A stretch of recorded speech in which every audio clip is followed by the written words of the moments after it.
Hi friends, ఎలా ఉన్నారండి? బాగున్నారు కదూ? మనం ఈరోజు మామిడికాయ పప్పుచారు ఎలా రెడీ చేసుకోవాలో చూద్దాం ఫ్రెండ్స్. మీకు అందరికీ తెలిసిందే, ఇది నా స్టైల్లో.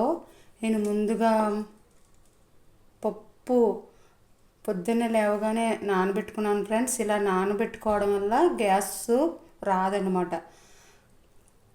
మన కందిపప్పు, పెసరపప్పు, శనగపప్పు ఈ పప్పులు తినడం వల్ల గ్యాస్ ఫామ్ అవుతుంది కదా ఫ్రెండ్స్.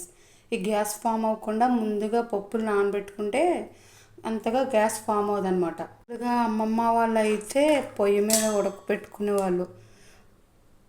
ఇప్పుడు మనం అన్నీ కుక్కర్లోనే కదా ఫ్రెండ్స్.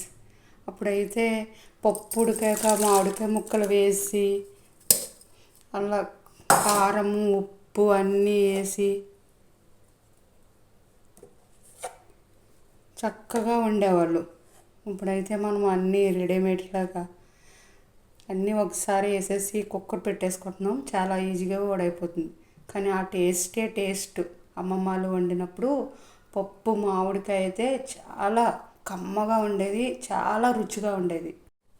మనం ఇందులో పప్పు ఫ్రెండ్స్, నేను ఒక గ్లాస్ పప్పుకి 4 గ్లాసులు వాటర్ వేసుకున్నాను. మామిడికాయ, పచ్చిమిరపకాయలు, పసుపు, కారం వేసుకున్నాను. ఇప్పుడు స్టవ్ మీద పెట్టుకుని మనము దీన్ని ఫస్ట్ హై మంట మీద 1 విజిల్ వేయించుకుంటాను. తర్వాత సిమ్లో 4 విజిల్స్ వేయించుకుంటాను. ఫస్ట్ హై మంట మీద పెట్టుకున్నాను.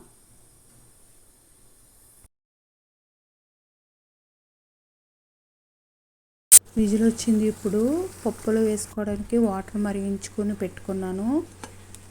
ఇప్పుడు విజిల్ ఆవిరిపోయిన మూత తీసుకొని అందులో ఉప్పు వేసుకుని బాగా మదాయించుకోవాలి, బాగా కలుపుకోవాలన్నమాట, బాగా పేస్ట్ అయ్యేలాగా. అందులో మరిగించుకున్న వాటరు మనకి ఎంత చిక్కదనం కావాలో చూసుకుని మనం వాటర్ వేసుకుని ఈ పప్పులో కలుపుకోవాలి. ఇందులో మామిడికాయ పులుపు సరిపోతే చాలా టేస్ట్గా ఉంటుంది ఫ్రెండ్స్. మామిడికాయ పప్పుచారు చాలా కమ్మగా ఉంటుంది. మా ఇంట్లో వాళ్ళందరికీ చాలా చాలా ఇష్టం ఈ మామిడికాయ పప్పుచారు. ఈ తాలింపు కోసం గిన్నె పెట్టుకొని నెయ్యి వేసుకుని, నేతి తాలింపు అయితే చాలా టేస్టీగా ఉంటుంది, కమ్మగా ఉంటుంది, రుచిగా ఉంటుంది. ఎల్లుల్లిపాయలు, జీలకర్ర, కరివేపాకు, ఎండుమిరపకాయలు వేసుకున్నాను. వేసుకుంటే చిన్న అల్లం ముక్క కూడా దంచుకుని వేసుకోవచ్చు. ఇప్పుడు తాలింపు వేసుకున్నాను. మన మామిడికాయ పప్పుచారు రెడీ ఫ్రెండ్స్. Please subscribe.